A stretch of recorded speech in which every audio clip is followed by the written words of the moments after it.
जय जिनेंद्र। स्वागत है सभी का एनएस लर्निंग पर नेवर स्टॉप लर्निंग। तो आज की इस वीडियो में हम राजस्थान कोऑपरेटिव सोसाइटी स्पेशल में ये देखने वाले हैं कि राजस्थान जीके के जो जितने भी पिछले परीक्षाओं में क्वेश्चंस आए हुए हैं इम्पोर्टेंट, उन्हें हम देखेंगे। क्यों? क्योंकि स्टूडेंट्स की बहुत क्वेरीज आ रही है कि अब जो टाइम है वो केवल 4-5 दिन बचे हैं, तो ऐसे में हम क्या स्पेशल क्या इम्पोर्टेंट पढ़ें जो कि एग्ज़ाम में ज़्यादा से ज़्यादा आ सके।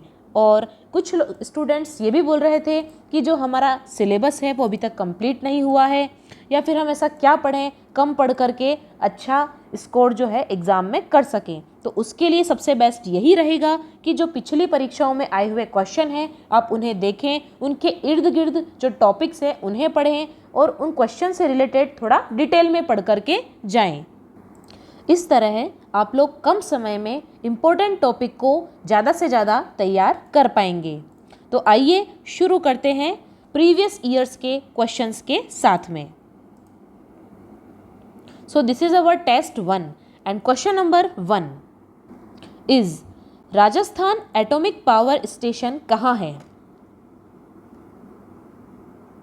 एटॉमिक पावर स्टेशन तो सभी को पता होगा कहाँ पर है। इजी से जो क्वेश्चंस हैं राजस्थान के एग्ज़ाम में पूछे जाते हैं और आप लोगों को तैयारी भी उन्हीं की करनी है। मोस्ट ऑफ जैसे कि कोऑपरेटिव बैंक में आप लोगों ने यदि देखा हो,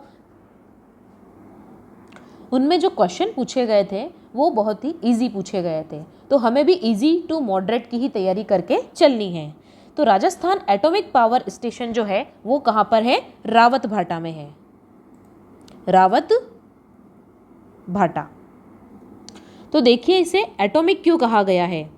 एटॉमिक इसलिए कहा गया है क्योंकि यहाँ पर जो फ्यूल का उपयोग किया जाता है वो कैसा होता है? न्यूक्लियर होता है। आपने देखा होगा थर्मल पावर प्लांट होते हैं और गैस बेस्ड भी पावर प्लांट्स होते हैं जिनसे क्या जनरेट होती है? इलेक्ट्रिसिटी बनाई जाती है। तो यहाँ पर भी बनाई तो इलेक्ट्रिसिटी ही जाती है, लेकिन किसके द्वारा? ये जो परमाणु होते हैं जैसे कि आपने सुना होगा यूरेनियम का नाम, तो इनके जो न्यूक्लियर होते हैं इसके द्वारा यहाँ पर पावर जनरेट की जाती है। तो इसे हिंदी में क्या बोल सकते हैं हम? परमाणु शक्ति परियोजना। परमाणु, एटम का मतलब होता है परमाणु, तो परमाणु, पावर का मतलब होता है शक्ति। परमाणु शक्ति परियोजना के अंतर्गत ये जो स्टेशंस हैं ये स्थापित किए जाते हैं। तो कहाँ पर है? राजस्थान में रावत भाटा में है।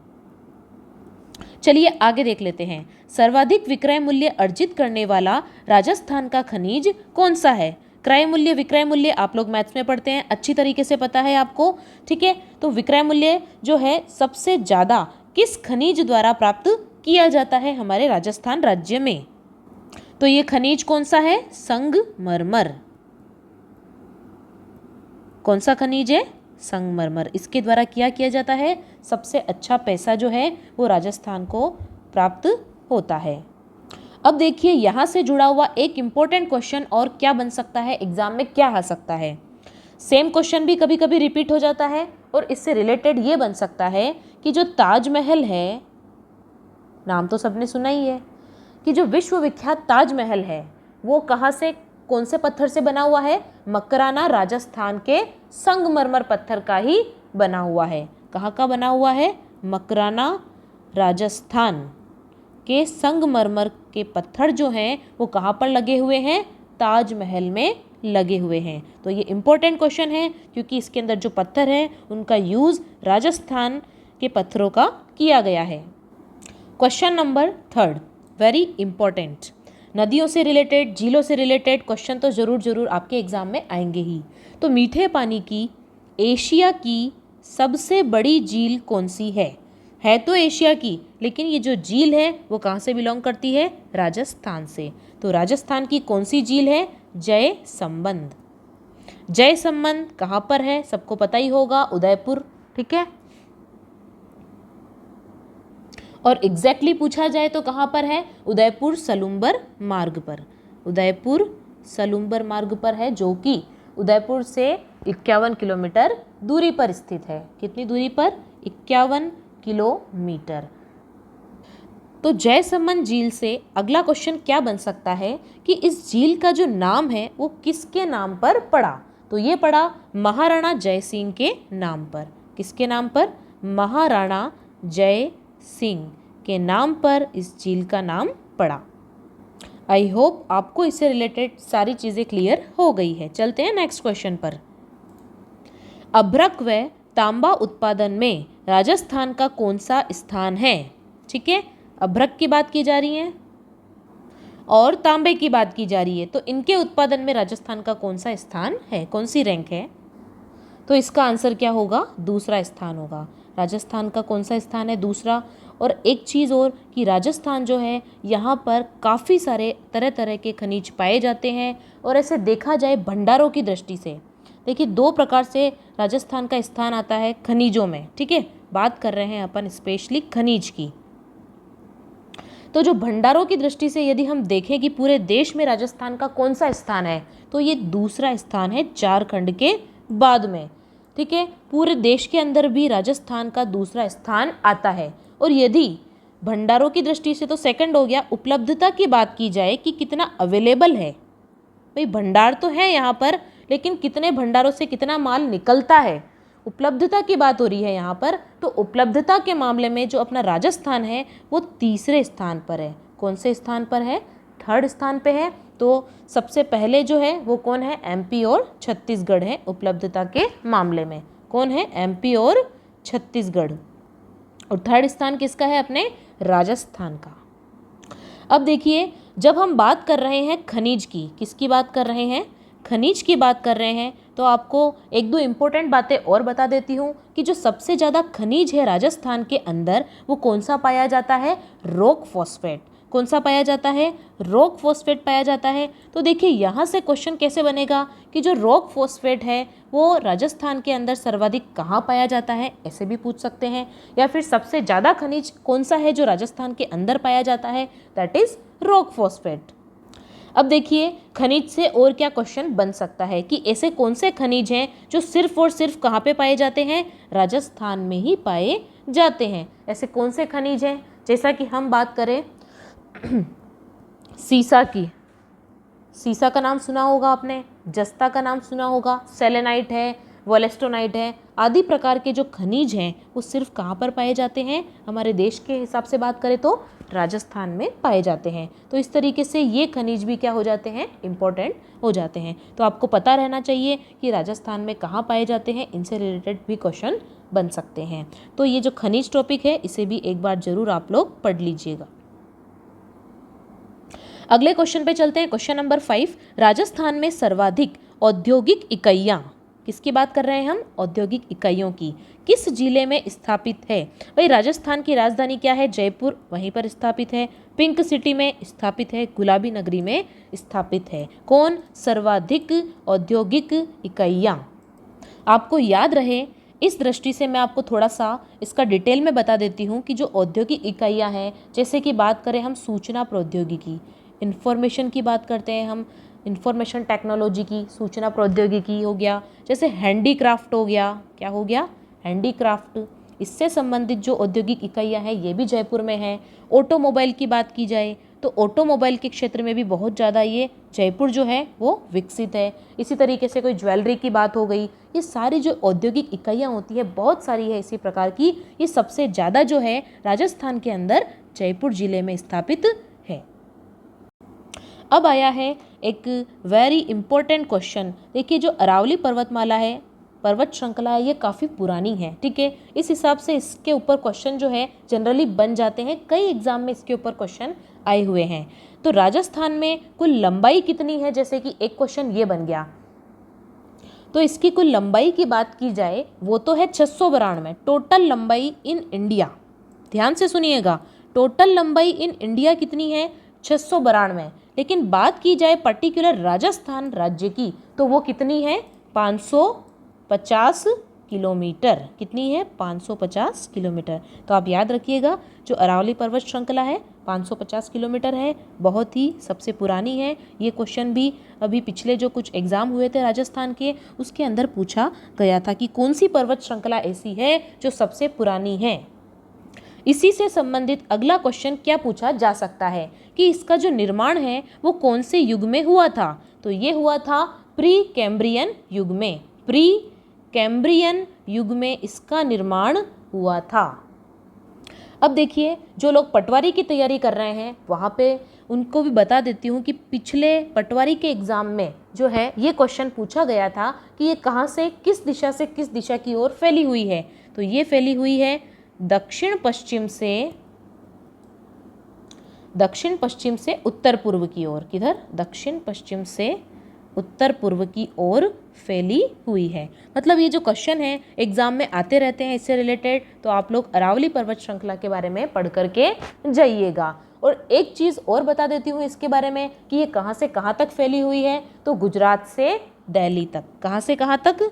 गुजरात से दिल्ली तक फैली हुई है। तो आप लोग इसे मैप के माध्यम से देखेंगे तो बहुत अच्छे से आपको जल्दी याद हो जाएगा। ठीक है, एक बार वापस रिपीट कर लीजिए। टोटल इंडिया के अंदर पूछा जाए अरावली पर्वत श्रृंखला की लंबाई तो 692 है, और राजस्थान के अंदर पूछा जाए तो 550 किलोमीटर है। सबसे पुरानी है, गुजरात से दिल्ली तक फैली हुई है। निर्माण कौन से युग में हुआ? प्री कैम्ब्रियन में। कहाँ से कहाँ तक? दक्षिण पश्चिम से उत्तर पूर्व की ओर। कहाँ से कहाँ तक? दक्षिण पश्चिम से उत्तर पूर्व की ओर जो है ये फैली हुई है। अब देखिए, ये क्या होता है? आपका उत्तर होता है, ये क्या हो जाएगा? दक्षिण। दिस इज पूर्व और दिस इज पश्चिम। कई लोगों को तो यहाँ पर पश्चिम और पूर्व में भी कन्फ्यूजन हो जाता है। अरे इसे क्लियर करके जाइएगा। इसके ऊपर बेस्ड काफ़ी सारे क्वेश्चन आने वाले हैं कि कौन सा जिला कहाँ पर है, कौन सा राजस्थान कैसे जो है, राजस्थान राज्य के बारे में जो हम पढ़ रहे हैं उसके अंदर कौन सी चीज़ कहाँ पर स्थित है। तो अगर आप मैप को देख करके जाएंगे तो आपके दिमाग के अंदर वो काफ़ी समय तक रहेगा और आपको याद भी रहेगा। चलिए थोड़ा सा आपको मैप के अकॉर्डिंग आइडिया दे दिया जाए। देखो हमारा जो मैप है थोड़ा कुछ इस तरीके से, देखो एग्जैक्ट तो नहीं बन पाएगा लेकिन थोड़ा सा आइडिया जो है मैं आपको दे सकती हूँ। सपोज जैसे कि यहाँ पर क्या है, अपना गुजरात है, देन इसके ऊपर आता है राजस्थान, और राजस्थान के पास में इधर में कौन आ जाता है? यहाँ पर दिल्ली। ठीक है, ये दिल्ली है। तो ये जो अरावली पर्वत श्रृंखला है वो किस तरीके से जाती है? यहाँ से लेकर के यहाँ तक। ठीक है, तो आप लोग को पता चल गया होगा किस तरीके से, कैसे, कौन सी दिशा से कहाँ तक ये जा रही है और कौन से राज्य से होकर जा रही है। गुजरात, राजस्थान, दिल्ली। तो हम यहाँ पर ये बोल सकते हैं कि यह है दक्षिण और यह है पश्चिम। तो दक्षिण पश्चिम से उत्तर पूर्व की ओर, किधर है? उत्तर पूर्व की ओर ये फैली हुई है। चलिए नेक्स्ट क्वेश्चन देख लेते हैं जल्दी से। अब कर्क रेखा राजस्थान के किस जिले से छूती हुई गुजरती है? कई बार ये क्वेश्चन एग्जाम में आ चुका है। कर्क रेखा के बारे में पूछा गया है कि किस जिले से छूती हुई ये गुजरती है। तो ये जो है थोड़ा टीएसपी एरिया है। कौन सा? डूंगरपुर और बांसवाड़ा। कहाँ से गुजरती है ये? डूंगरपुर और बांसवाड़ा जिले से छूती हुई जाती है कर्क रेखा। तो अब रिलेटेड क्वेश्चन आप लोगों को इसमें पढ़ने हैं कि जो कर्क रेखा है वो किन जिलों से गुजरती है, कितने डिग्री पर है, आदि आदि। तो चलिए 8वां क्वेश्चन देख लेते हैं। क्वेश्चन 8 इज राजस्थान में लोक देवता और संतों की जन्म एवं कर्म स्थली के लिए प्रसिद्ध है। कौन सा जिला है जो लोक देवता और संतों की जन्म और कर्म स्थली के रूप में प्रसिद्ध है? तो ये जिला है नागौर। तो जल्दी से बता दीजिए कि कौन कौन से लोक देवता हैं जो नागौर के लिए प्रसिद्ध हैं, नागौर में प्रसिद्ध हैं। अगला क्वेश्चन देखिए, आलमजी को राजस्थान के किस जिले में लोक देवता के रूप में पूजा जाता है? तो कौन से जिले में है ये? बाड़मेर जिले में। यानी कि आपको जीके के अंदर एक टॉपिक जो है वो लोक देवता से कंप्लीट करके जाना ही जाना है। ये क्वेश्चन अक्सर राजस्थान एग्जाम्स में पूछ लिया जाता है। अब देखिए अगला क्वेश्चन नंबर 10, और बता देती हूँ ये जो लोक देवता है वेरी इंपॉर्टेंट टॉपिक रहेगा, क्वेश्चन फिक्स है, यहाँ से जरूर पढ़ करके आप लोग जाइएगा। क्वेश्चन नंबर 10 देखिए, रेगिस्तान में रेत के विशाल लहरदार टीले को क्या कहते हैं? वेरी सिंपल, क्या कहते हैं इसे? धोरे। क्या बोलते हैं? धोरे बोला जाता है। विशाल लहरदार टीले को क्या बोला जाता है? धोरे। वीरबग्गा जी का जन्म किस जिले में हुआ था। देख लीजिए इतने सारे क्वेश्चन यहाँ पर पूछे गए हैं प्रीवियस एग्जाम्स में। वीर बग्गा जी का जो जन्म है वो कहाँ पर हुआ था, बीकानेर में। चलते हैं आगे, क्वेश्चन नंबर 12 है, राजस्थान का पाकिस्तान से लगती सर्वाधिक लंबी सीमा वाला जो जिला है वो कौन सा है, तो वो है जैसलमेर। और जैसलमेर के बारे में और भी फैक्ट आप लोग याद कर सकते हैं कि जैसे कि सबसे ज़्यादा स्पेस जो है, मतलब राजस्थान जो राज्य है उसके अंदर सबसे ज़्यादा क्षेत्रफल कौन से ज़िले का है, ठीक है, तो वो भी किसका है, जैसलमेर का ही है। और भी कई सारे चीज़ें हैं यहाँ पे, कौन सा अनुसंधान क्षेत्र है, क्या है, तो आप इस पर्टिकुलर ज़िले के लिए भी पढ़ करके जा सकते हैं। तो राजस्थान का पाकिस्तान से लगती सर्वाधिक लंबी सीमा वाला जो जिला है वो कौन सा है, जैसलमेर। तो आप रिलेट करके पढ़ सकते हैं क्योंकि इसका क्षेत्रफल भी बहुत ज़्यादा है, इसलिए इसकी जो सीमा है वो भी सबसे लंबी है। अगला क्वेश्चन देख लीजिए, राजस्थान में हीरे के भंडारों की खोज जो है वो कहाँ हुई, केसरपुरा चित्तौड़गढ़ में। कहाँ पर, केसरपुरा चित्तौड़गढ़। देखिए चित्तौड़गढ़ में क्या है, एक हिंदुस्तान जिंक भी है वहाँ पर, और कई प्रकार की सीमेंट कंपनीज भी चलती हैं, तो एक तरीके से यहाँ पर जो है काफ़ी भंडार पाए जाते हैं चित्तौड़गढ़ के अंदर। और जो चित्तौड़गढ़ है वो मेवाड़ की बहुत ही ऐतिहासिक भूमि है। महाराणा प्रताप को कौन नहीं जानता है, विजय स्तंभ हुआ, किला हुआ, आदि के बारे में आप जरूर पढ़ करके जाएं। जैसे कि कुछ चीज़ें हैं इससे रिलेटेड, चित्तौड़गढ़ का उपनाम अगर पूछ लिया जाए आपसे, प्राचीन नाम पूछ लिया जाए, तो वो क्या है, खिजराबाद है, ठीक है, एक तो है खिजराबाद। ये लोग, अगर आप लोग एग्ज़ाम की किसी और एग्ज़ाम की तैयारी कर रहे हैं तो आपने ज़रूर पढ़ा होगा, खिजराबाद जो है वो चित्तौड़गढ़ का प्राचीन नाम है। एक क्वेश्चन और इससे रिलेटेड एग्ज़ाम में पूछा जाता है कि जो चित्तौड़गढ़ है उसका आकार कैसा है, घोड़े की नाल के समान है। कैसा है, घोड़ी की नाल के समान, और ऐसा भी बोला जाता है कि इल्ली के समान है, ऑब्लिक इल्ली। साथ ही सांवलिया सेठ का नाम आप लोगों ने जरूर सुना होगा। तो जो सांवलिया जी का मेला है वो यहाँ पर बहुत ही शान से, बहुत जोरों शोरों से, बहुत ही अच्छे से मनाया जाता है सांवलिया जी का मेला। क्वेश्चन ये पूछा जा सकता है कि ये जो मेला है ना वो कब भरता है, तो ये भरता है भाद्रपद शुक्ल 11 को। भाद्रपद शुक्ल 11 को भरता है। बहुत लोग इनके फैन हैं, काफ़ी सारा चढ़ावा यहाँ पे चढ़ता है, काफ़ी रुपया यहाँ पर लोग दान करते हैं, बहुत आस्था है यहाँ पर लोगों की। और पर्टिकुलर पूछा जाए कि चित्तौड़गढ़ में कहाँ, तो चित्तौड़गढ़ के मंडुफिया में सांवलिया जी का मंदिर है, मंडुफिया। इसके अलावा ये जौहर भूमि है, आपको पता होगा रानियों के बारे में, ठीक है, तो जो जौहर मेला है वो यहाँ पर भरता है, मीरा महोत्सव यहाँ पे होता है, आदि आदि, ये इम्पोर्टेंट है। बात की जाए यहाँ पर मंदिरों की, किसकी बात की जाए, मंदिरों की, तो जैसे मीरा मंदिर है, कालिका माता मंदिर है, साथ ही यहाँ पे जैनों के भी मंदिर हैं, सतबीसी जैन मंदिर है यहाँ पर। इस तरीके से कुछ इंपॉर्टेंट चीज़ें आप लोग जरूर पढ़ के जाइए। पर्यटन स्थल में आप लोग जानते हैं विजय स्तंभ है, पद्मिनी महल है, कीर्ति स्तंभ है, आदि ये यहाँ के पर्यटक स्थल हैं। अच्छा, यहाँ की नदियों की बात की जाए, बहुत ही इम्पोर्टेंट है हमारी चंबल नदी। कौन सी नदी, चंबल नदी जो है वो रावत भाटा चित्तौड़ में कहाँ पर है, राणा प्रताप सागर बांध पर। राणा प्रताप सागर बांध, ये पूछा जा सकता है आपसे, बहुत इंपॉर्टेंट बांध है कि कौन सी नदी पर स्थित है, तो राणा प्रताप सागर जो बांध है वो चंबल नदी पर स्थित है।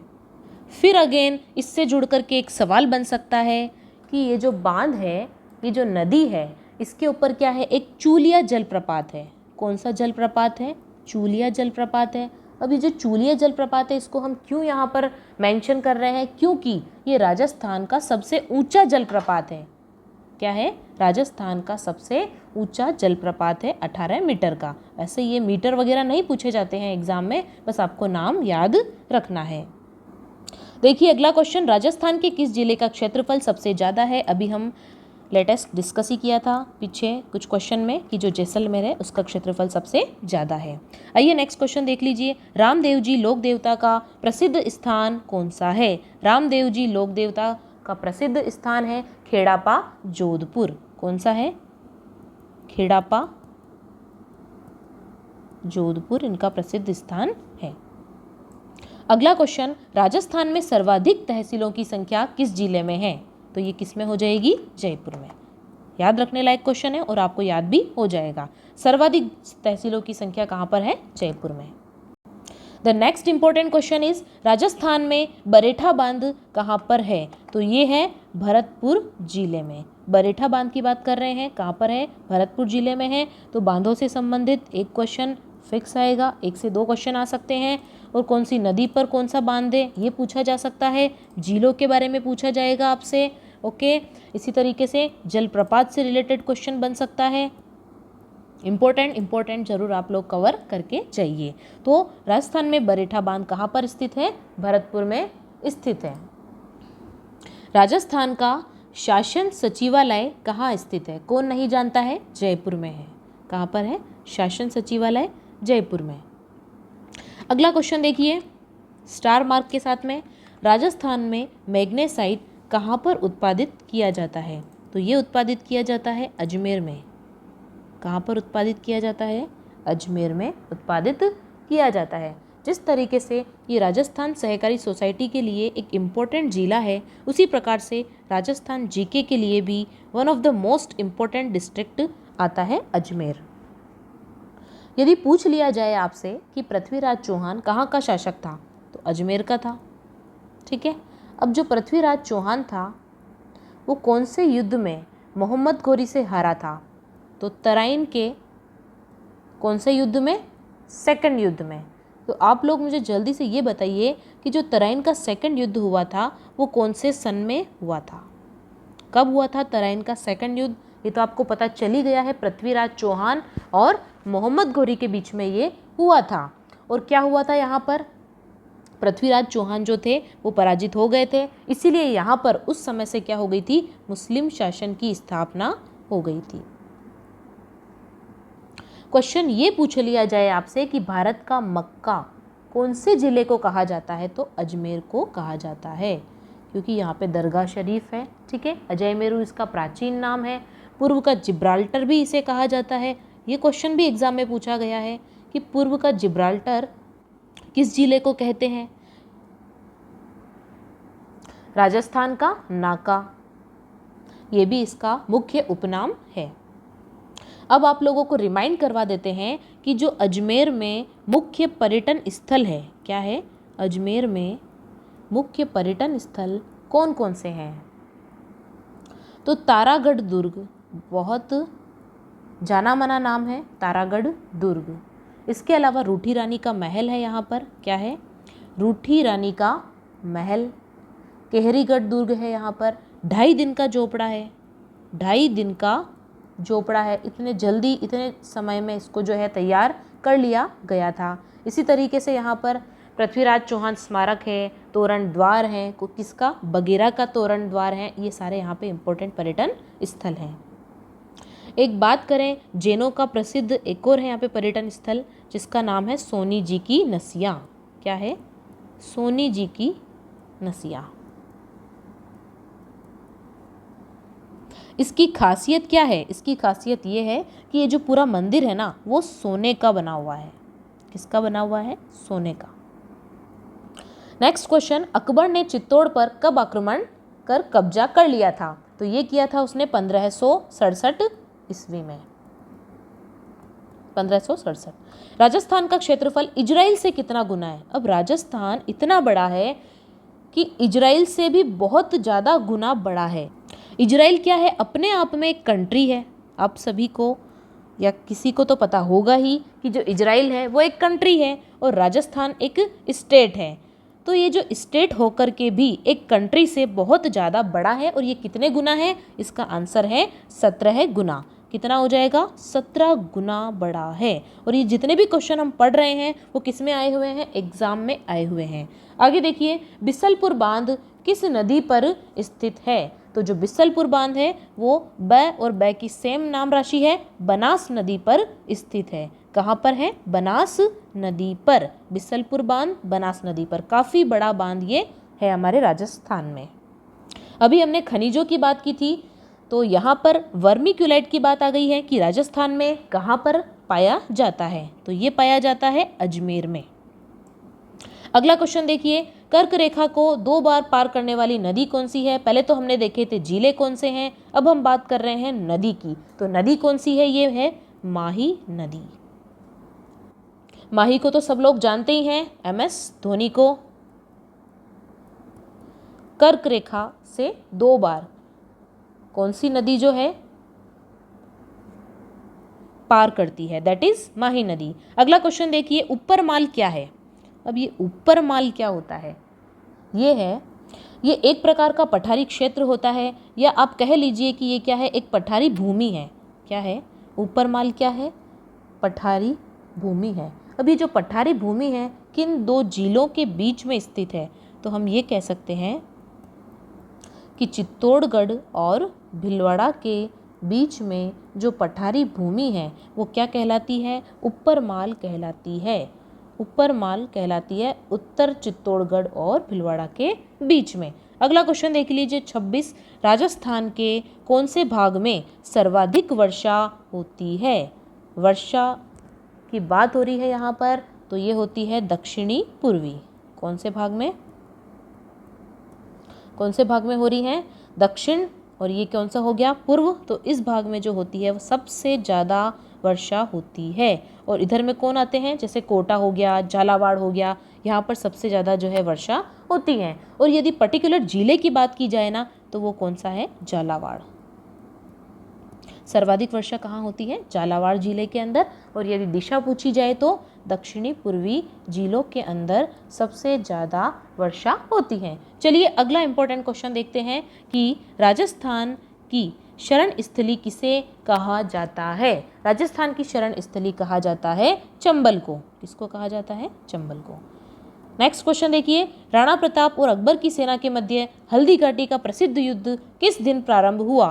तो आप लोग जो है ऐसे इंपॉर्टेंट युद्धों को भी जरूर पढ़ करके जाइएगा कि कब हुआ, कहाँ हुआ और किन के बीच में हुआ। ठीक है,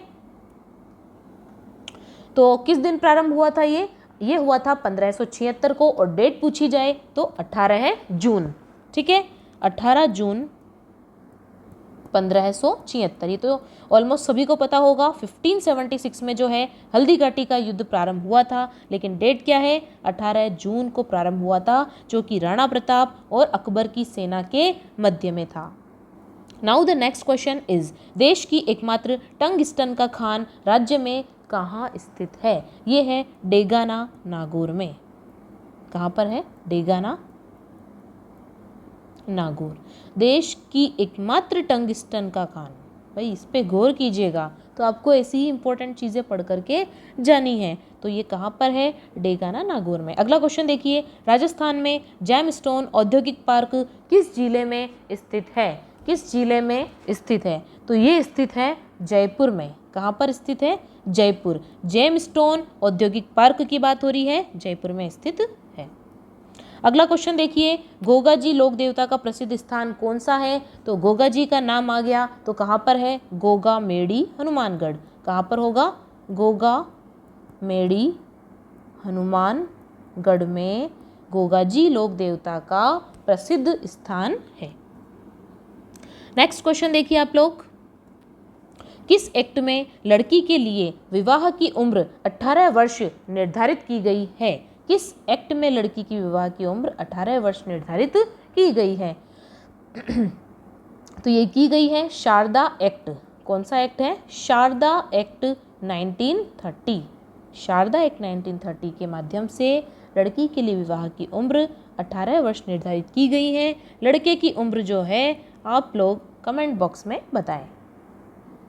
तो देखिए, यदि आप लोगों को अपनी ज़िंदगी का एक मेन लक्ष्य होता है विवाह, ठीक है, इसके लिए आपको इस जॉब को पाना है, तो इस जॉब के ऊपर देख लीजिए, इसके सिलेक्शन के ऊपर कितनी सारी चीज़ें आपकी टिकी हुई है। विवाह होना, आगे की लाइफ कैसी चलनी है, सब कुछ टिका हुआ है।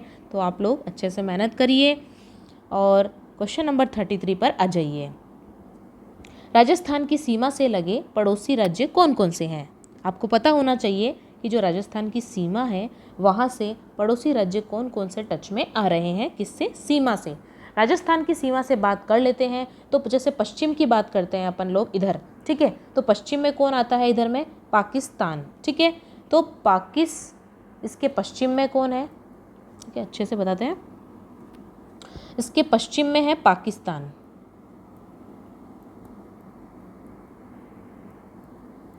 उसके बाद बात की जाए दक्षिण पश्चिम में, कहाँ पर?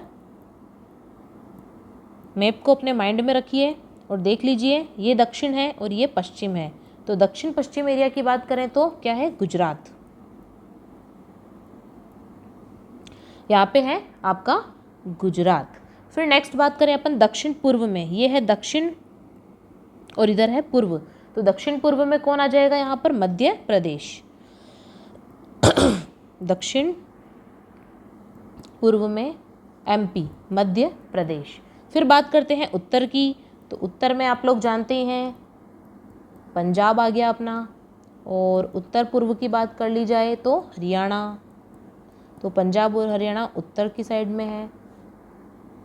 तो जो लोग यहाँ पर मैप के मामले में कमज़ोर हैं वो लोग मैप को ज़रूर क्लियर करके जाएं कि कौन सा जिला कहाँ पर है, कौन सी सीमा से कौन सा राज्य सटा हुआ है, ठीक है, कहाँ पे मध्य प्रदेश है, कहाँ पे गुजरात है, कहाँ पे पाकिस्तान है, तो कहाँ पे पंजाब और हरियाणा है। अगला क्वेश्चन देखिए भूगोल से कि राजस्थान में सर्दियों में वर्षा मुख्यतः किससे होती है? ठीक है, वर्षा जो है वो कैसे होती है, किसके द्वारा होती है सर्दियों में? तो उत्तर पश्चिम हवाओं से। उत्तर पश्चिम हवाओं से होती है। अगला क्वेश्चन आया है वापस आपके नदियों से। नदियों से एक दो क्वेश्चन तो कंफर्म आएंगे ही आएंगे, उसके अलावा ज़्यादा भी आ सकते हैं। तो देखिए, भारत की एकमात्र अंतर्वाही नदी जो है वो कौन सी है? तो ये है लूणी नदी। तो जो लूणी नदी है ये कहाँ पर है? राजस्थान में अजमेर। कहाँ से निकलती है ये? अजमेर की जो अरावली पर्वतमाला के बारे में हमने पढ़ा था, जो कि राजस्थान में सबसे ज़्यादा फैली हुई है। तो ये जो अरावली श्रेणी है उस पर क्या है? नाग पहाड़ियाँ हैं। कौन सी पहाड़ी है पर्टिकुलर? नाग पहाड़ी। पूछा जा सकता है आपसे कि जो लूणी नदी है ना उसका उद्गम स्थान कौन सा है, तो आपको बताना है कि अजमेर में अरावली पर्वत श्रेणी की नाग पहाड़ी से इसका क्या होता है? उद्गम होता है। किसका उद्गम होता है? लूणी नदी का, ठीक है। एकमात्र अंतर्वाही नदी है जो कि पूरे भारत की है, ये बात ध्यान में रखिए। अगला क्वेश्चन देख लीजिए, सोयाबीन उत्पादन की दृष्टि से देश में राजस्थान का कौन सा स्थान है? सोयाबीन आप लोग सभी जानते हैं, यदि साइंस में आप लोगों की रुचि है तो सबसे ज़्यादा प्रोटीन जो है वो इसी से मिलता है, ठीक है। तो प्रोटीन की कमी वाले बच्चों सोयाबीन को जरूर खाया करें, ठीक है। उत्पादन की दृष्टि से देश में राजस्थान का कौन सा स्थान है? तो ये स्थान है चौथा, 4th रैंक है हमारे राजस्थान की। अगला क्वेश्चन देखिए, चूलिया जल प्रपात क्या है? चूलिया जल प्रपात किस नदी पर स्थित है? हम देख चुके हैं चंबल नदी पर स्थित है। अब क्वेश्चन आ गया है आपके लेखकों के बारे में, कवियों के बारे में। क्या है? ये जो रचयिता हाला जालारी कुंडलियाँ, कौन सी कुंडलियाँ? हाला जालारी कुंडलियाँ किसके द्वारा रचित है? तो ये है ईसरदास। ईसरदास के द्वारा रचित है। अब ईसरदास को देख करके ईसबगोल की याद आ रही है। तो जो ईसरदास है उन्होंने हाला जालारी कुंडिया की रचना की थी। अगला क्वेश्चन देखिए, राजस्थान में फेल्सपार कहाँ पाया जाता है? तो जो खनिजों के यहाँ पे क्वेश्चन है सभी इंपॉर्टेंट है, पढ़ के जरूर जाइए। फेल्सपार कहाँ पाया जाता है? भाई अजमेर तो है ही और अजमेर के अंदर भी क्या? ब्यावर। अजमेर के अंदर भी क्या है? ब्यावर, और साथ ही साथ भीलवाड़ा। भीलवाड़ा क्या है? टेक्सटाइल सिटी है, वस्त्र नगरी है। तो याद रहेगा ना आप लोगों को एग्जाम में कि जो फेल्सपार है वो कहाँ पाया जाता है? अजमेर में पाया जाता है और भीलवाड़ा में पाया जाता है। पर्टिकुलर अजमेर में कहाँ पाया जाता है? तो ब्यावर में पाया जाता है। क्वेश्चन नंबर 40 हमारा आज का अंतिम और फाइनल क्वेश्चन है। आप लोगों को ये क्वेश्चन कैसे लगे हैं, संबंधित जानकारी कैसे लगी, आप मुझे ज़रूर बताइएगा ताकि मुझे पता चले कि आप लोगों को क्या अच्छा लग रहा है, आप लोग क्या चाहते हैं। ठीक है, देखिए क्वेश्चन नंबर 40, राज्य की कुल स्थलीय सीमा की जो लंबाई है वो कितनी है। राज्य की कुल स्थलीय सीमा की लंबाई पूछ ली जाए तो 5920 किलोमीटर है। कितनी है? 5920 किलोमीटर है, 5920 राज्य की कुल स्थलीय सीमा है।